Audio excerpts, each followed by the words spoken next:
U.S. Vice President Kamala Harris took a firm stance on Thursday, urging Israeli Prime Minister Benjamin Netanyahu to support a Gaza ceasefire to alleviate Palestinian civilian suffering.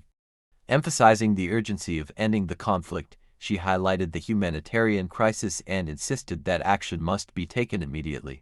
I told him that I will always ensure that Israel is able to defend itself, including from Iran and Iran-backed militias such as Hamas and Hezbollah. From when I was a young girl, collecting funds to plant trees for Israel, to my time in the United States Senate and now at the White House, I have had an unwavering commitment to the existence of the State of Israel, to its security, and to the people of Israel. I've said it many times, but it bears repeating. Israel has a right to defend itself, and how it does so matters. Hamas is a brutal terrorist organization. On October 7, Hamas triggered this war when it massacred 1,200 innocent people, including 44 Americans. Hamas has committed horrific acts of sexual violence and took 250 hostages. There are American citizens who remain captive in Gaza. I also expressed with the Prime Minister my serious concern about the scale of human suffering in Gaza, including the death of far too many innocent civilians.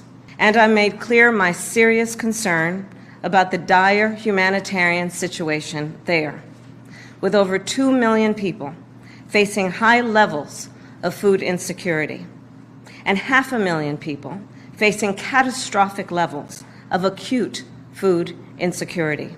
What has happened in Gaza over the past 9 months is devastating.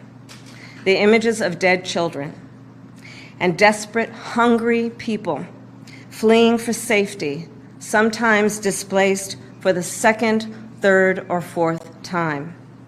We cannot look away in the face of these tragedies.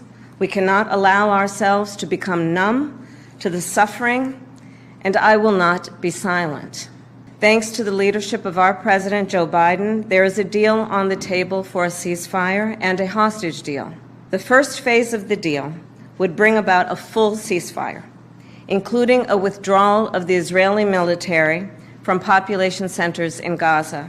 In the second phase, the Israeli military would withdraw from Gaza entirely, and it would lead to a permanent end to the hostilities. It is time for this war to end, and end in a way where Israel is secure, all the hostages are released, the suffering of Palestinians in Gaza ends, and the Palestinian people can exercise their right to freedom, dignity, and self-determination. There has been hopeful movement in the talks to secure an agreement on this deal.